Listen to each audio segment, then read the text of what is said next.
to Facebook, YouTube simultaneously. Whoops, let me put my camera up. Oh, wait. Hold on. Break.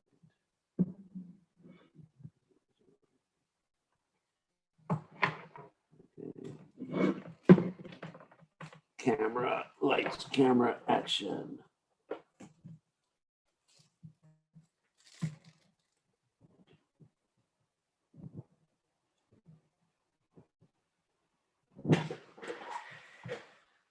All right.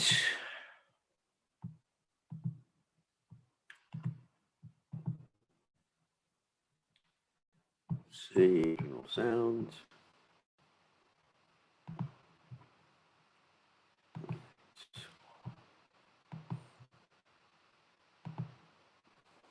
And camera video. Hold on a second. All right, here we go. Oops. And the lights.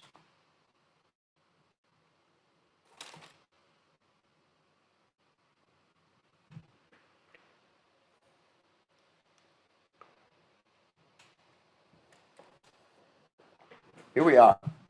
Good to see everybody. Okay, so now we're going to chant. And now we're going to chant Jai Radha, but there's no dancing. Jaya Radha Madhava Kunbihari Jaya Radha Madhava Kunjabihari Gopijana Malabha Kiribara Halti Gopijana Malabha Kiribara Halti Yashodanandana Brajajana Ranjana Yashodanandana Rajajana Ranjana Yamuna Tira Vanachare Yamuna Tira Vanachare Jaya Radha Madhova Kunja Bihari Jaya Radha Madhava Kunja Bihari Gopijana Malabha Kiribharat Ahuti Gopijana Malabha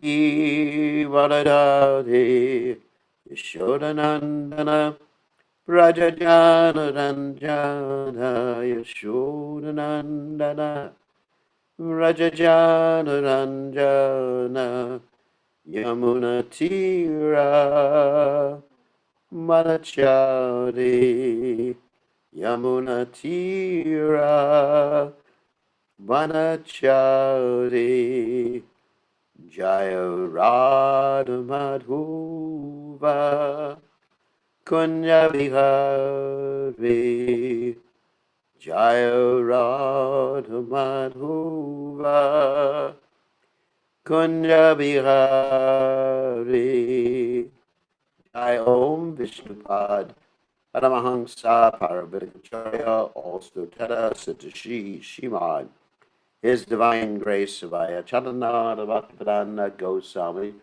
Srila Prabhupada Ki Jai ISKCON Founder Acharya Srila Prabhupada Ki Jai Anantakoti Vaishnav Vrinda Ki Jai Namacharya Srila Haridas Thakur Ki Jai Prem Se Kaho Shri Krishna Chaitanya Prabhu Nityananda Shidwaita Gadadha Shivasati Gaur Bhakta Vrinda Ki Jai Shri Shri Radha Krishna Gopinath Shyam Kun Radhakunda Giri Govardhan Ki Jai Vrindavanam Ki Jai Manchuram Ki Jai Jagannath Swami Ki Jai Yamunamai Ki Jai Shrimati Lalasi Devi ki jai, Bhakta Vrindi ki jai, Gaur Premananda Hari Hari Bol. All glory is the assembled devotees, all glory is the assembled devotees, all glory is the assembled devotees. All glory is to Shi, Guru and Gauranga, Srila Prabhupada Jai, Gaur Premananda. Nama Om Vishnu Vai Krishna, Prestaya Bhute, Shrimati Bhaktivedanta Swami.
That's uh, oops.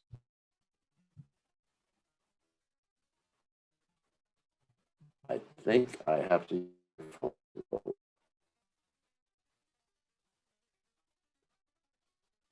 All right.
There's too many. There's too many people in Nugaloku who are on the network, so we're going to have to shut down the network for everybody else at this time because I can't afford to do my phone every day. So, anyway, so we'll continue today, and tomorrow there'll have to be another solution for this.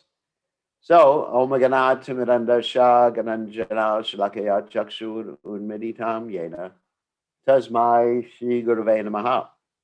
I offer my respectful obeisances unto the lotus feet of my spiritual master, His Divine Grace, A.C. Bhaktivedanta Swami Srila Prabhupada, who so kindly opened my eyes with the torchlight of knowledge while I was blinded in the darkness of ignorance. So, anyway, it's good to see everybody. Sorry for the network glitches. And we'll try our best to do it without any more glitches using our phone right now. So we're reading from the Caitanya Caritamrta, Jaya Jaya Sri Chaitanya Jaya Nityananda, Jaya Dvaita Chandra Jaya Gaur Bhaktivinoda, Jaya Jaya Sri Chaitanya Jaya Nityananda, Jaya Dvaita Chandra Jaya Gaur Bhaktivinoda, Jaya Jaya Sri Chaitanya, Jaya Nityananda, Jaya Dvaita Chandra Jaya Gaur Bhakta Vrinda.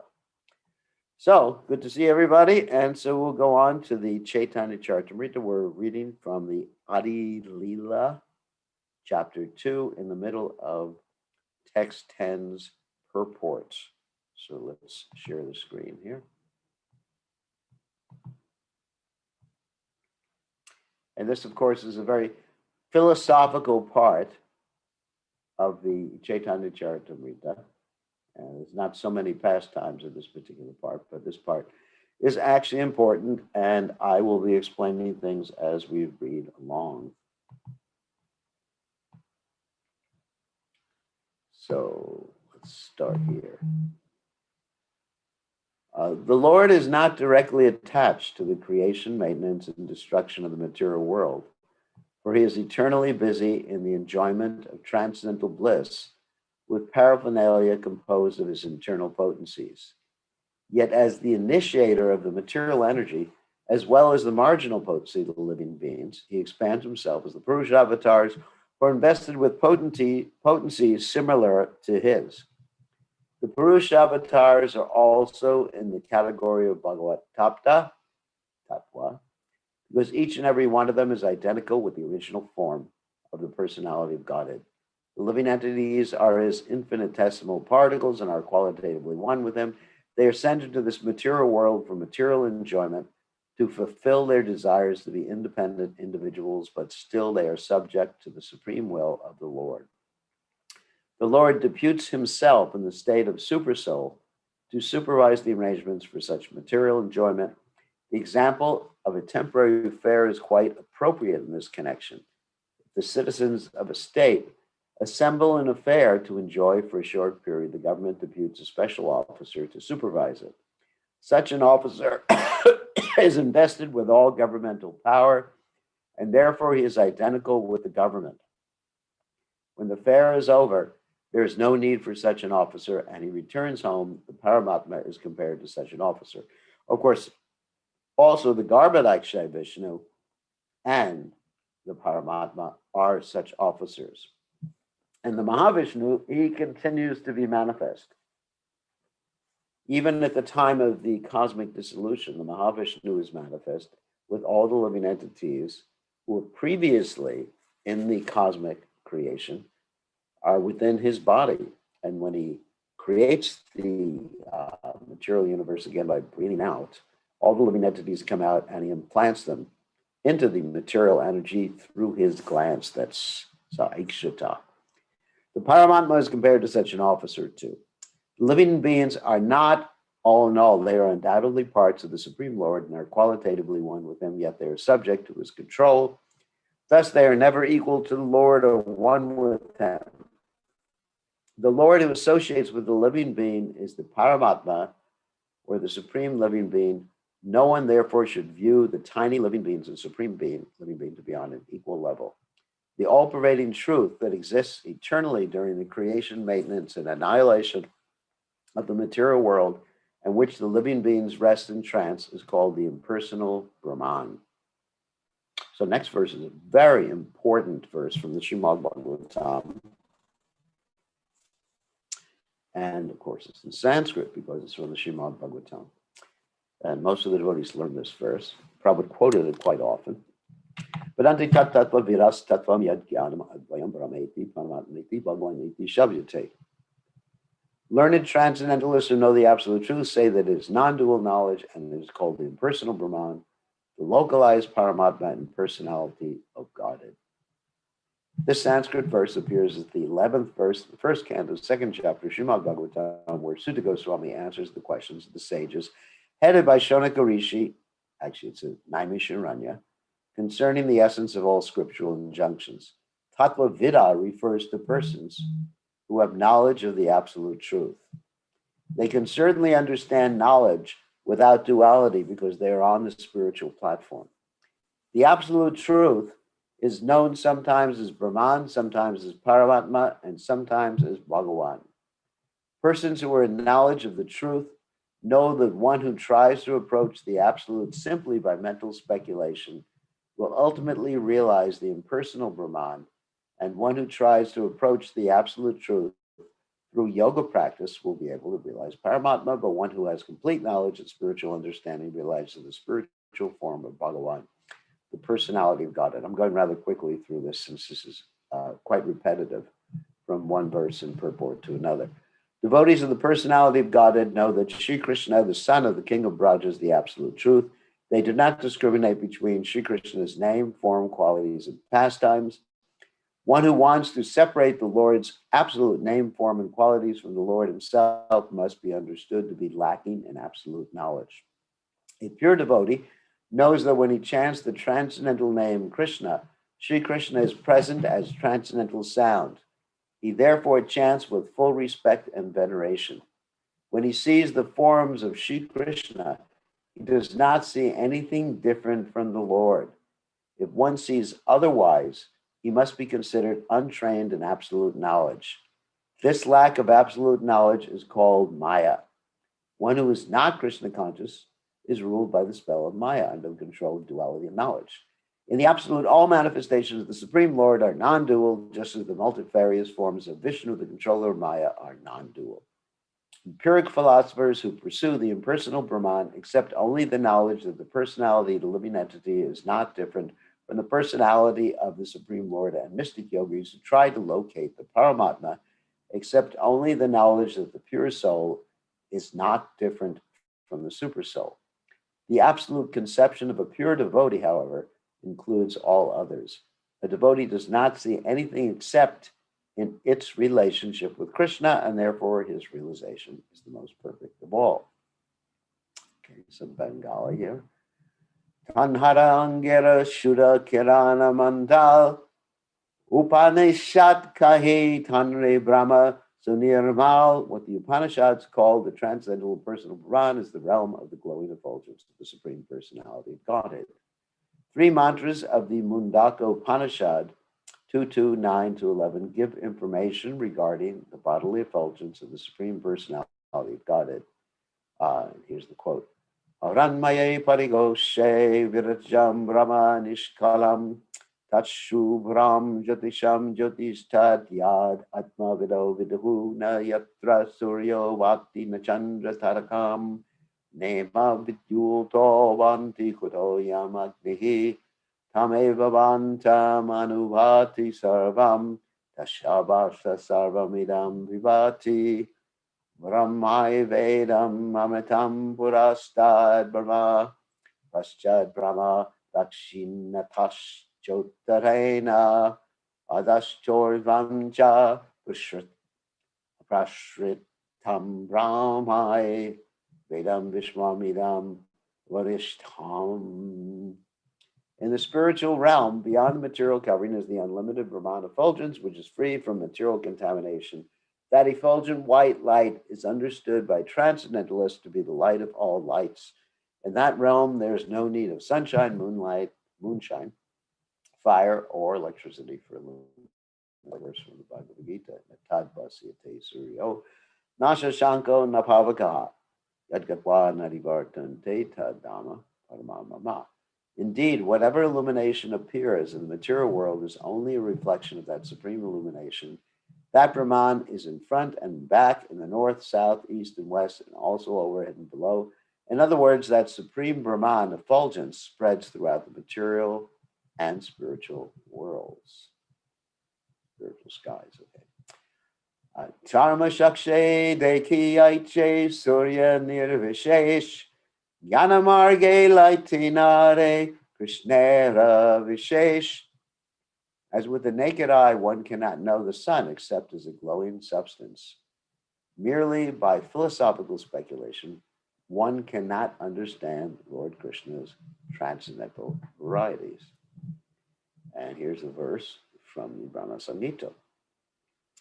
Yasha prabha prabhavato jagadanda koti kotishvasheshu vasudari vibhuti vinam Tad Brahma Nishkalam Anantam Ashesha Bhutam Govindamadi Purusham Tamaham Bhajami.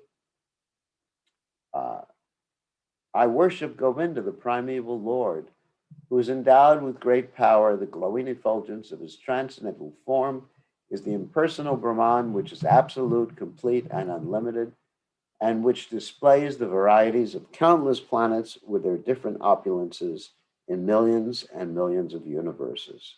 So this is a verse from the Brahma Samhita, 5th course, the 5th chapter of Brahma Samhita, which all the verses we have are from the 5th chapter, text 40. Each and every one of the countless universes is full of innumerable planets with different constitutions and atmospheres. All these come from the unlimited non-dual Brahman, or complete whole, which exists in absolute knowledge. The origin of that unlimited Brahman effulgence is the transcendental body of Govinda, who is offered respectful obeisances as the original and supreme personality of Godhead. Okay. Koti koti brahmandeye brahmera vibhuti se brahma govindera hayanga kanti. Lord Brahma said the opulences of the impersonal Brahman spread throughout millions and millions of universes. That Brahman is but the bodily effulgence of Govinda. Now, the reason things are being repeated here, you may think right now, why am I hearing the same thing over and over and over and over again? Is because Krishnadas Kaviraj Goswami, in order to make his case about Krishna and Lord Chaitanya Mahaprabhu, is presenting evidence. Now, evidence, as far as we are concerned, evidence is, or pramana, evidence is considered to be from the Vedic literatures. So different people accept different types of evidence. And now we're talking about epistemology. So we're going to talk about this for a second. Epistemology basically means, how do you know what you know? And in Jiva Goswami's Tattva Sandarbha, which is the first of all the Shat Sandarbhas, Jiva Goswami deals with epistemology. Like, what do we accept as an irrefutable source of knowledge? Now, some people say seeing is believing. But you can see something and believe in it, and it may not be real. If you hear a mirage. Or you can not see something that is real. That's true. Happens all the time. People don't see something that is real. And so, therefore, as described, we have imperfect senses. But in any case, we don't accept evidence based upon what we perceive with the 5 senses, or even with the 6 senses, including the mind. The evidence that we see with those faculties, that evidence may be real, maybe not real. And so we don't take it as incontrovertible truth. Like, really, do you know, let's say you're perceiving, do you know you're in North Carolina? Yeah, we probably know we're in North Carolina. But it's not the absolute truth. Why do I say that? Because right now it's called North Carolina. A few hundred years ago, it wasn't called North Carolina. A few hundred years from now, it won't be called North Carolina like that. So it's not actually North Carolina. That's just a label that's been put on this land temporarily. So anyway, so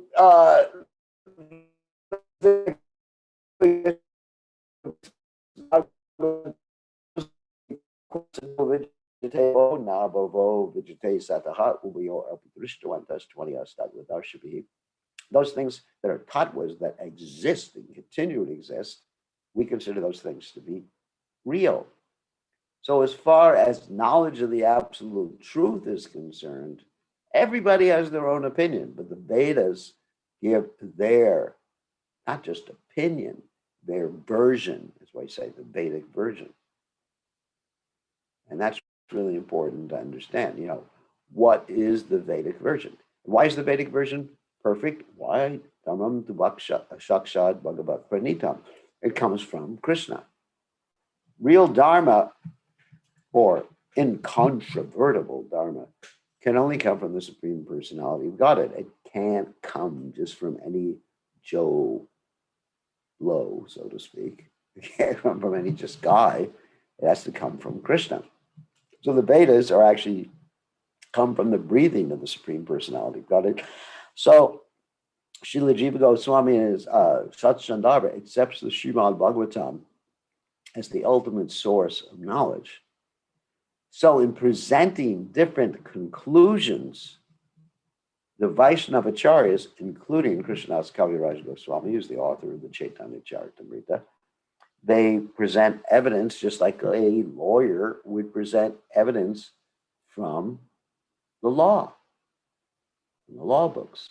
And he would actually quote, not only quote from the law books, but he would give the citation. Citation means it is present in this book, in this chapter, and in this page.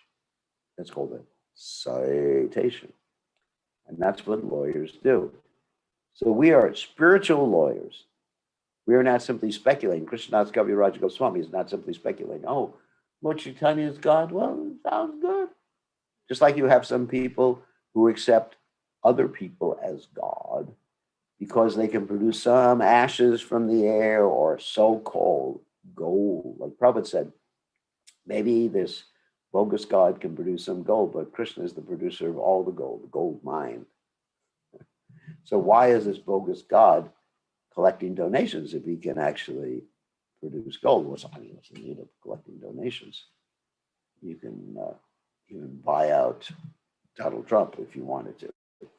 So therefore, we accept as incontrovertible evidence that which comes from the Vedas, and Krishnadas Kaviraj Goswami is giving us these citations, and that's why the citations are repetitive to prove the point. In the Brahma Samhita it says this, in the Bhagavatam it says this, in this other Shastra it says this, in the Padma Purana it says this, and that establishes the veracity of what he's saying. That's a spiritual lawyer. All right, let's continue. Se Govinda Bhajami Peno Moro Pati Tanhara Prasade Mora Haya Shrishti Shakti. I worship Govinda, he is my Lord. Only by his grace am I empowered to create the universe. Although this is from Lord Brahma, of course.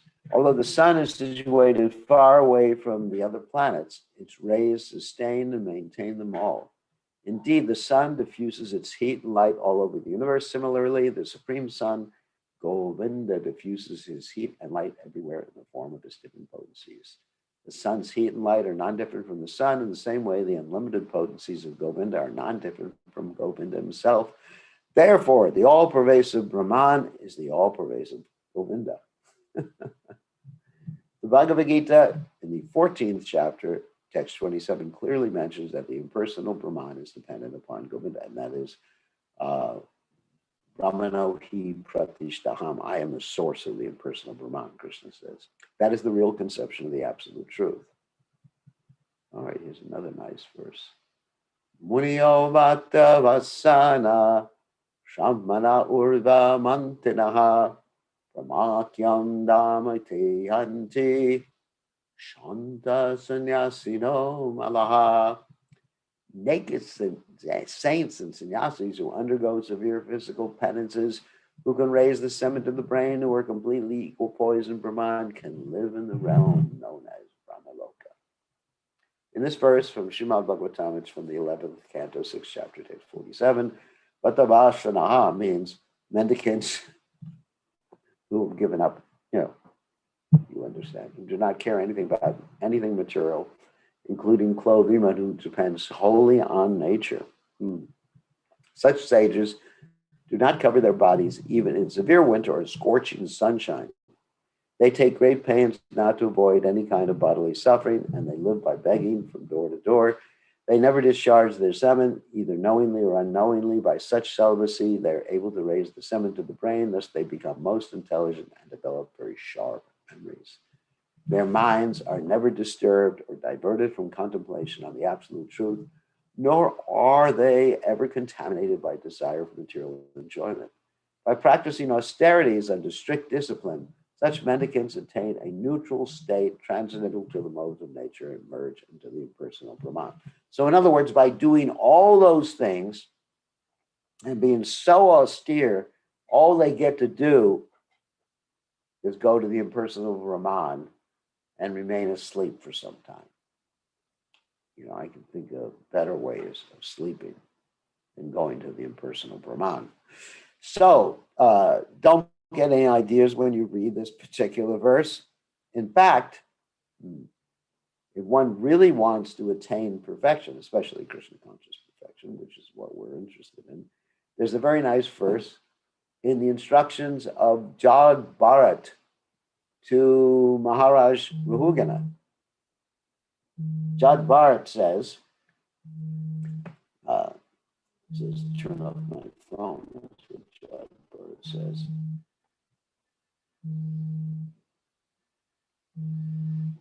The phone's ringing.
Sorry about that. Let's go back to what we were doing.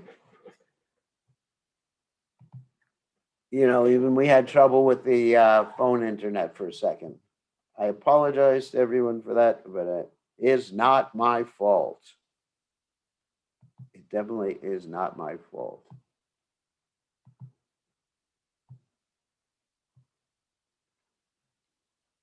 Hold on a second. We'll do a screen share again. Thank you all for being so tolerant of the internet vagaries. Okay, so here is where we left off as far as I know when we dropped off. We're talking about austerities and penances.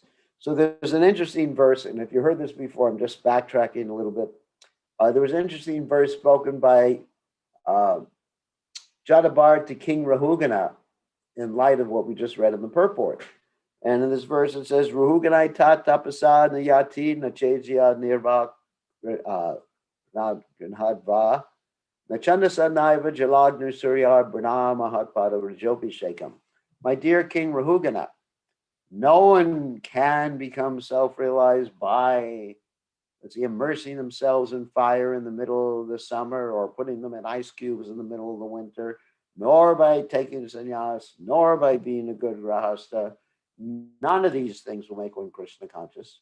And he gives the secret for becoming Krishna conscious. He says, Vanamahat pada rajobi shekam. Only by taking the dust of the feet of a great pure devotee can one become Krishna conscious. And that's the easy way. You don't have to execute any severe austerities. You just take the dust. How do you take the dust of the feet of a great pure devotee? Guru Mukha Padma Jitete Kodiyak. You listen and you do. And you take into your heart, as we quoted the other day from Lord Kapila Dev's instruction, Bhavanti Ritkarna Rasayana Kata, to Joshanadashu Abhavargavardmani Shraddha Ratiya Bhakti Nukramashati. Let's continue. Antaryami Anari Yoga Shastrikoi Seha Govindera Angsha Vibhuti Hoy. He was described in the Yoga Shastras as the indwelling supersoul. Atma Antaryami is also plenary portion of Govinda's plenary personal expansion. The Supreme Personality of Godhead is by nature joyful, and the word is Anandamoya Vyasat. His enjoyments of pastimes are completely transcendental.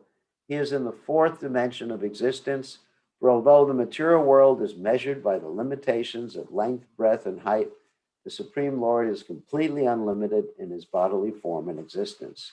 He is not personally attached to any of the affairs within the material cosmos. The material world is created by the expansion of his Purusha avatars, who direct the aggregate material energy and all the conditioned souls by understanding the three expansions of the Purusha. A living entity can transcend the position of knowing only the 24 elements of the material world. Now, here Prabhupada is referring to Sankhya philosophy. And Sankhya means counting, in which one analyzes the 24 material elements, beginning with earth, water, fire, air, ether, mind, intelligence, false ego, then the senses and the active senses and the perceptive senses and the sense objects, form, taste, smell, etc., like that. And then ultimately you get to the soul, the super soul. One of the expansions of Mahavishnu is Shirodakshai Vishnu, the super soul within every living entity. Of course, Mahavishnu first expands as Garbhodakshay Vishnu, then as Shirodakshai Vishnu as the super soul of the total aggregate of living entities, or the second Purusha. He is known as Garbhodakshay Vishnu, as the creator or original cause of innumerable universes, or the first Purusha, who is lying in the causal ocean. He's called Mahavishnu. The three Purushas direct the affairs of the material world. So that's Mahavishnu, Garbhodakshay Vishnu, and Shirodakshai Vishnu. Mahavishnu breathes out all the universes and plants the living entities within each and every universe. The Garbhodakshay Vishnu lies down within each and every universe and gives birth to Lord Brahma. And the Shirodakshai Vishnu, which expands from the Garbhodakshay Vishnu, enters into each and every atom and each and every heart, and is all pervasive, and also lies down and is in the Shirodakshai Vishnu is lying down in the ocean of transcendental milk. The authorized scriptures direct the individual souls to revive their relationship with the super soul. Indeed, the system of yoga is the process of transcending the influence of the material elements by establishing a connection with the Purusha known as Paramatma. One who has thoroughly studied the intricacies of creation can know very easily that this Paramatma is the plenary portion of the Supreme Person, Supreme Being, Sri Krishna. Like I said, it is repetitive. Ananta spatike yaiche ekasturya bhase tache jiva govindera angsha prakashe. As the one sun appears reflected in countless jewels, so Govinda manifests himself as Paramatma in the hearts of all living beings. The sun is situated in a specific location, but is reflected in countless jewels and appears in innumerable localized aspects. Similarly, the Supreme Personality of Godhead, although eternally present in this transcendental abode, Goloka Vrindavan, is reflected in everyone's heart as the super soul. In the Upanishads, it is said that the Jiva, living entity, and Paramatma, super soul, like two birds sitting in the same tree. The super soul engages the living being in executing fruitive work as a result of his deeds in the past, but the Paramatma has nothing to do with such engagements. As soon as the living being ceases to act in terms of fruitive work and takes to the service of the Lord, the Paramatma, coming to know of his supremacy, that is, the Paramatma knows of his supremacy, but the Lord, the individual soul knows of his supremacy. He is immediately freed from all designations, and in that pure state, he enters the kingdom of God known as Vaikuntha.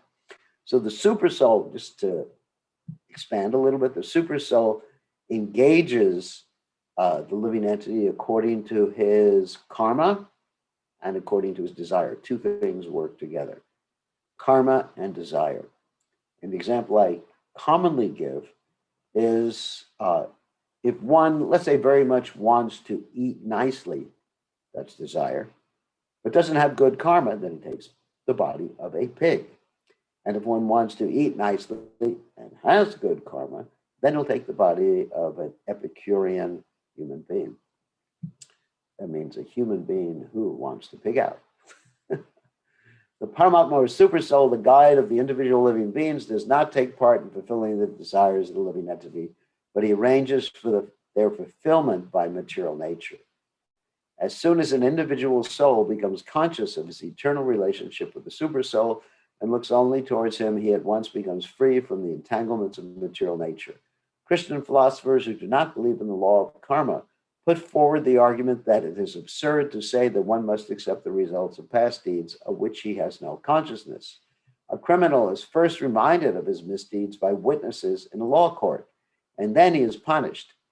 If death is complete forgetfulness, why should a person be punished for his past misdeeds? Very good question. The conception of the Paramatma is an invincible answer to these fallacious arguments. The Paramatma is the witness of the past activities of the individual living being. A man may not remember what he has done in his childhood, but his father, who has seen him grow through different stages of development, certainly remembers. Similarly, the living being undergoes many changes of body through many lives. But the super soul is always with him and remembers all of his activities despite his evolution through different bodies. And let me unpack that a little bit more. So you may say, the super soul remembers, but I don't remember what I did bad, so why am I getting punished? Well, here's the explanation. You may not remember. That's true. Consciously, you may not remember, but you still have those same propensities or proclivities. And because you have those same propensities and proclivities, those are what the punishment is meant to deal with. That's really important. Because here we are talking about the subtle body, not just the gross body. The subtle body has the memories, the impressions. We call them what? Samskaras from many past births. So the way to get rid of samskaras, or to help you realize, to be more precise, that those samskaras are really problematic, is sometimes punishment or reward. But that's why punishment is there. You get punished for things you don't remember, but subtly in the subtle body, there is some remembrance. There's the impression there. There's propensity. There's the proclivity. And so the punishment is meant to help you deal with that propensity or proclivity. So like a thief, an habitual thief, may not remember precisely when he stole a particular object. For example, let's say a thief has stolen 1,000 times different things, and you tell him, well, do you remember when you stole that diamond from Mr. Jones? And the thief won't remember. Not necessary for him to remember in order for him to get rectified, because the whole purpose of punishment is not to punish, or it's not for the sake of punishment. It's like in this world, there's two theories of justice. One theory is retributive justice. The other theory is restorative justice. And let me explain what I mean by that. Retributive justice means that you send someone to jail or punish them in different ways to make them suffer. So you get even with them. Now, some people believe in it, but that's not the law of how the law of God is applied or karma is applied. Karma is applied in a restorative sense. So even in this world, there are some people who work in the penal system, that means the prison system, if you don't know, who employ the philosophy of restorative justice. Restorative justice means we want to bring someone to the proper frame of consciousness. In other words, it really doesn't matter if they remember what they did with restorative justice. The whole point of restorative justice is to bring people to the functional, honest stage of life in the material world. You understand? Because they're habitual thief, they're habitual drugs taker, or whatever it is. And so we want to reform them. And the punishment is just meant to reform. So with the law of karma, that's what Krishna and his material energy are doing. They're reforming people. So it's not punishment for punishment's sake. It's punishment for reform, or reward for reform, or reaction for reform. Because when you understand the whole purpose of the material energy, and the study of purposes is called teleology, which means basically the study of purposes. Like biology is the study of bio, which means life, of course. Like we mentioned before, epistemology is the study of how do you know what you know. So teleology is the study of what are the purposes, like that. So what is the purpose of this world? And the atheists, they say that this world has no purpose. In fact, Krishna actually talks about this in the Gita. It is simply born, Krishna says, of sex desire. In other words, just the interaction of the material elements because of attraction, repulsion, etc., like that. But there is a purpose in this world. And the purpose of this world, like the purpose of a good prison, is to reform the prisoners. We are all prisoners. And so whatever happens to us, that is the reason for those things that happen to us, whether we're devotees or not devotees. Now, the difference is, if one's a devotee, it's directly Krishna. And if one is not a devotee, then it is not directly Krishna. It is Krishna's material energy, which is carrying out the function of rectification. But in both cases, it's rectification, rectifying, ultimately bringing someone to the point of understanding what? I don't belong here in this material world. Ultimately bringing someone to the point of surrendering to Guru and Krishna. Someone to the point of taking up pure devotional service and going back to the spiritual world and becoming an honest soul. Right now, we're dishonest souls in this world. Okay, so at this particular point, we're going to take questions. The next verse is text 20, and that text is from the Bhagavad Gita. Some of you may recognize it, but we'll go over that tomorrow, and hopefully the internet will work better tomorrow. So let us take some questions. I'm sorry for the glitches in the internet that we experienced today. We'll try to do something. I've been trying to get an alternative internet connection, which I may have by tomorrow. Okay, so you're allowed to unmute yourself now. So who has a question or a comment or a problem?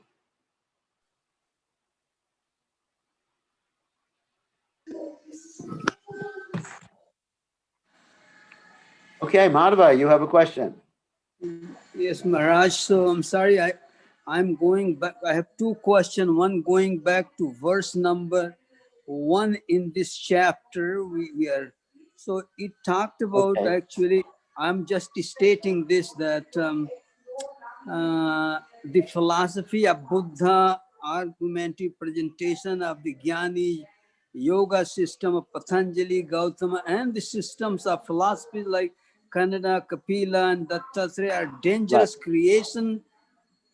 They're danger in the creatures in the ocean of omniscience. So, how to understand this? Lord Kapila is in Bhagavatam, he teaching that philosophy, but why it is dangerous? How to understand this?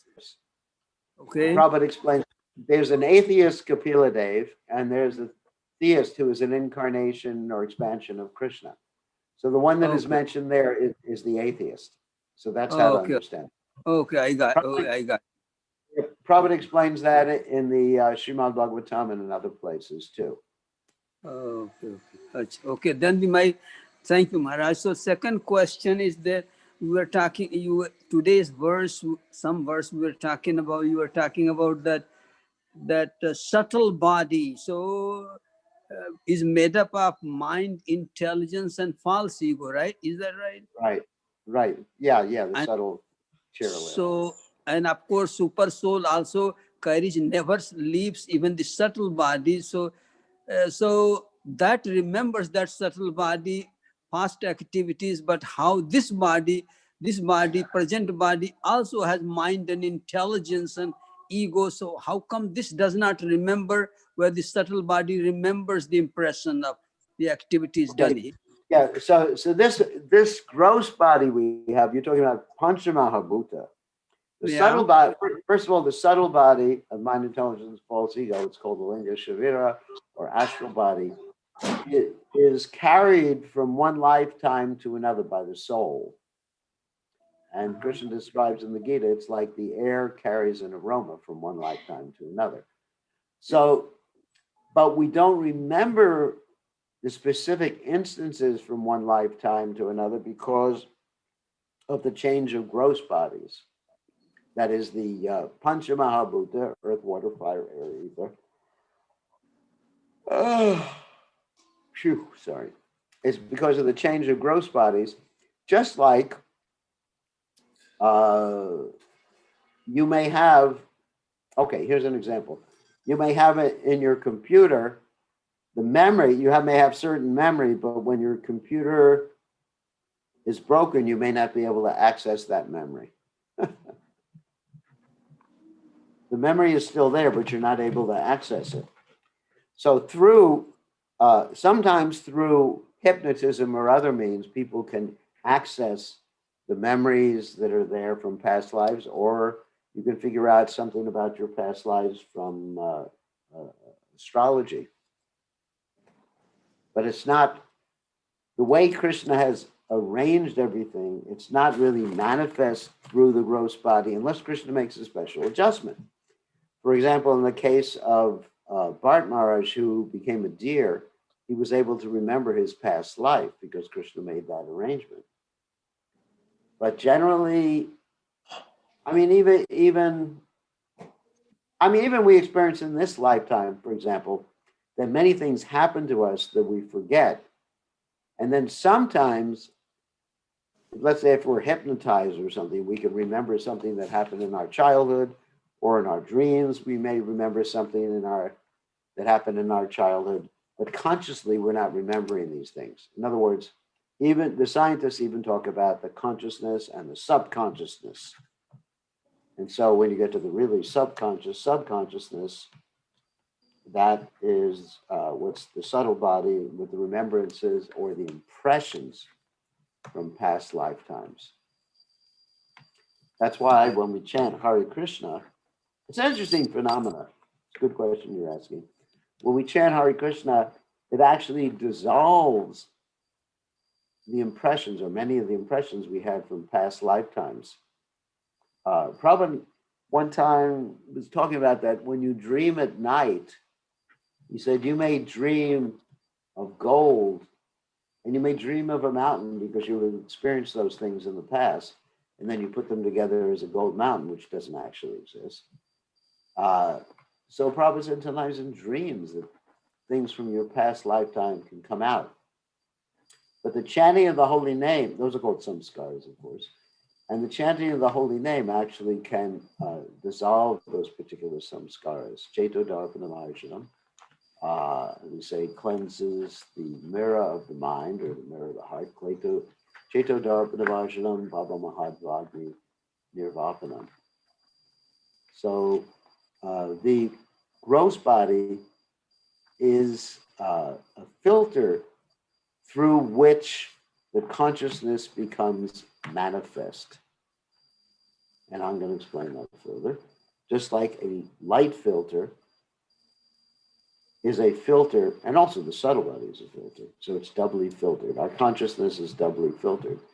So just like you may have a light, a pure white light, and then the pure white light is filtered through one filter, let's say a blue filter, and then it's filtered through another filter, hopefully it's partially blue, and the light becomes further blocked. Do you understand that, Madhva? Yeah. Yes, Maharaj. Yes. So our consciousness is blocked both, or not blocked, but filtered both by our subtle body and by our gross body. And the gross body doesn't allow, or the change of gross bodies doesn't permit us to remember at least clearly who we were, what we were doing in our past lives. Okay. Thank you, Maharaj. Okay, who else has a question?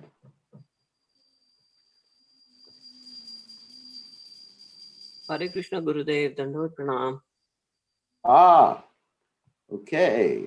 Radha Padma, you really changed. You look like you look like Nalini Kant, but actually, yeah, your name's Radha Padma. So what's up? Gurudev, there are three questions, but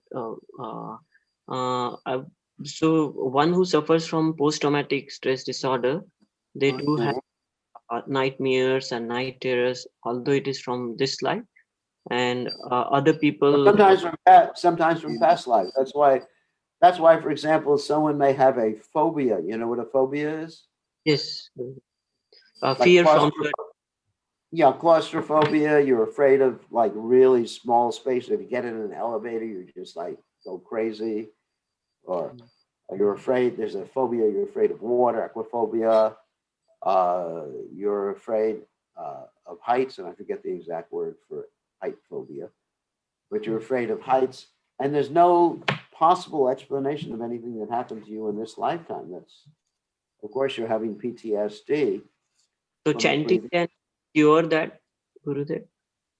Yeah, chanting and experiences in this world. I mean, for example, when I was very young, I had this phobia of spiders. Yeah. I mean, I would just look at a dark place and actually start to shake in fear of spiders. I mean, so obviously I never got hurt by a spider my whole life. Never. And some people are afraid of snakes. Some people are afraid of spiders. And now, by chanting Hare Krishna, I pick up spiders and I play with them all the time. Because not in Australia. In Australia, they have these spiders called the redback spiders. One time I was in someone's house in, I think it was Sydney. And I looked at my arm and it was covered by all these redback spiders. And I didn't freak out. I just asked them all to get off. No, actually, I brushed them off. And fortunately, none of them bit me, and they're very dangerous spiders. So anyway, I'm not afraid of spiders anymore. But when I was young, just a little baby, I had a great fear of spiders. So these things come from past lives or this life. Yes. Or this life too. So impressions can be dissolved by chanting. By chanting. Of course, the psychologists, they try to dissolve these impressions in terms of the post-traumatic stress disorder by exposure, by it's called desensitization. You're probably aware of that. Yes. You know, if you're very much afraid of snakes, then they'll have you play with snakes for several days. Not in Australia, of course. Australia has the most dangerous snakes in the world, but anywhere else. Like when I was young, my mother would take me regularly to the serpentarium. And the serpentarium was a place where they had serpents. Imagine taking your poor little boy to see snakes. So anyway, so that's one way that psychologists deal with it, but we deal with it by chanting. Because not only do we have post-traumatic stress when we're subjected to things that may cause us to be fearful or put us in anxiety, but we also have post-attraction too, because of conditioning. Yes. Like we're attracted to certain things. We have to understand that's conditioning. Mm. Like for example, we had one devotee here, she joined the movement, many, many years ago. She joined the movement, but her conditioning was attraction to skiing. You know, so when it came time for the skiing season, I mean snow skiing, for those of you who don't know what snow is, it's white stuff that falls from the sky.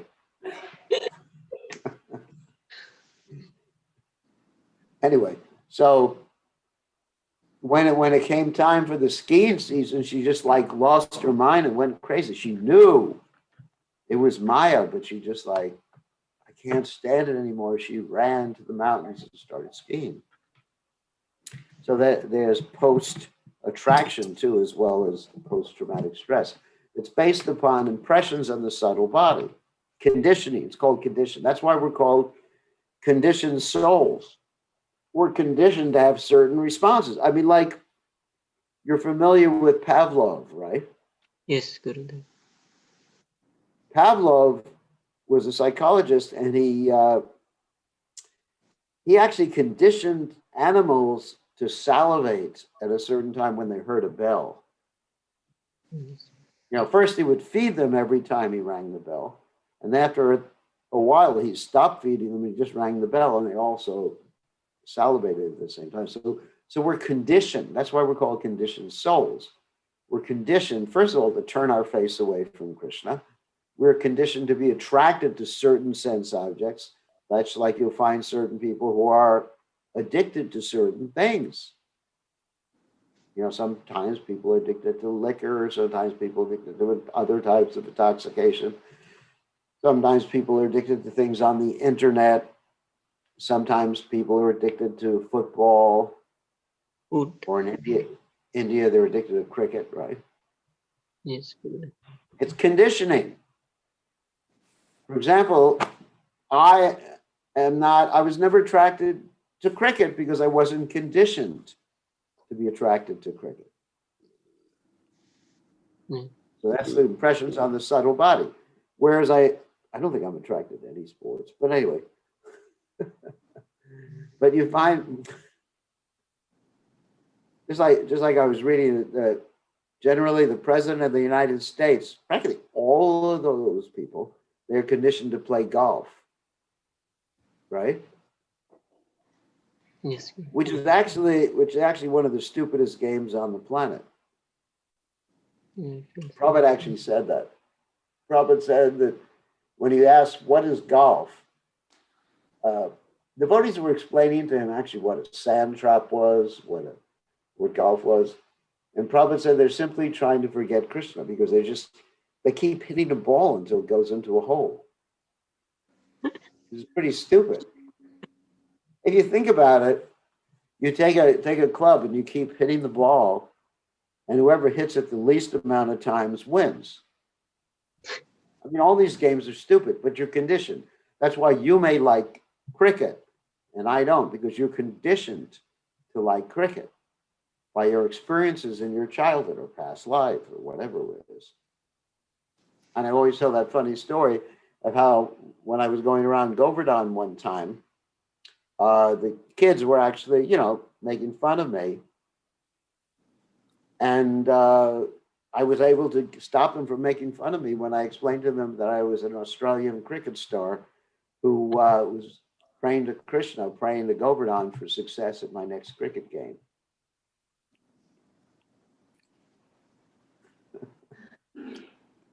So that's conditioning. So that's a really like easy way to understand condition.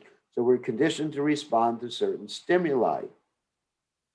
And so to become Krishna conscious means to become unconditioned. That's why we're called conditioned souls. We're trained. It's like a dog. You know, a dog is trained to do different tricks, or a dolphin or some animal is trained to do different tricks. So we're actually conditioned by Krishna's illusory message, energy. I'm just looking at the message. Someone sent me the wrong message that was meant for someone else. And she was brains elsewhere, but I didn't even understand the message. Anyway, so we are conditioned souls. So the whole idea of chanting is to become unconditioned. Cheto darpanam arjanam bhava mahadvagni nirvapanam, which actually cleanses the conditioning. And then, or cleanses the heart. And so we can see things as they actually are. Okay? What other questions? One more question you get. Gurudev. Oh, yes. Thank you, Gurudev. Dattatreya philosophy. My understanding was Dattatreya means Brahma, Vishnu, Mahesh, as we learned as a child. Yes. I don't know much about it. Like then, it's like follow-up question from Madhava Prabhu's question, where he mentioned about that Dattatreya philosophy, how it is dangerous. Dattatreya is the actual name. Dattatreya. Okay. Because he didn't directly point out the pure devotional service of the Lord. Even Srila Vyasadeva was chastised when he compiled the Mahabharata without directly pointing out the direct service of the Lord. So even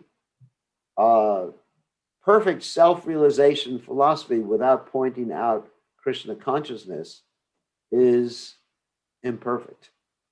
Yeah. So that's the point. So even though someone may point out something like you're not the body or whatever, if they don't connect that with Krishna consciousness or the knowledge of the absolute, that actually is dangerous. And Srila Vyasadeva got chastised by his guru Narada Muni for doing that. Yeah. There's a Bhagavatam verse. Whoops, what's that noise? There's a Bhagavatam verse that actually states that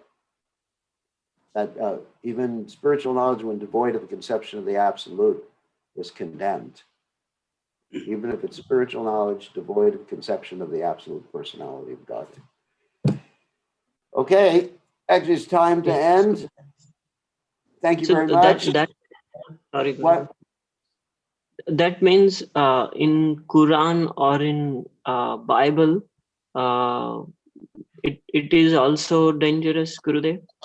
I mean, If it's Bible dangerous, it's dangerous if you accept it as the complete explanation of the absolute truth. If you accept it as just as a stepping stone, but not everything. The Bible talks about God. Yeah. There's God, he's the creator. I mean, there's nothing wrong with that. But any knowledge that's devoid of conception of the absolute, of the personality of God, at least some conception, is actually dangerous. Okay. Thank you, Gurudev. That's in the Bible is dangerous because it has some conception of the absolute supreme personality of God, and so does the Quran. Yeah. It's not that every religious person has to understand Krishna. They can understand Lord Vishnu or other expansions of the Supreme Personality of Godhead. Yes. Yeah, there's many different Vaishnava Sampradayas. There's 4 Vaishnava Sampradayas, but there's many different devotees who worship different forms of the Absolute. As long as they understand that God is a person. Our objection is with impersonalism or the presentation of spiritual knowledge which is devoid of conception of a personal God. Yes. And there's a verse in the Bhagavatam, and I don't have the exact quote about it, but you can look it up. You know, knowledge devoid of the conception of the personal God is condemned. Okay? Thank you, Gurudev. All right, thank you. All glories to His divine grace, Srila Prabhupada, Srila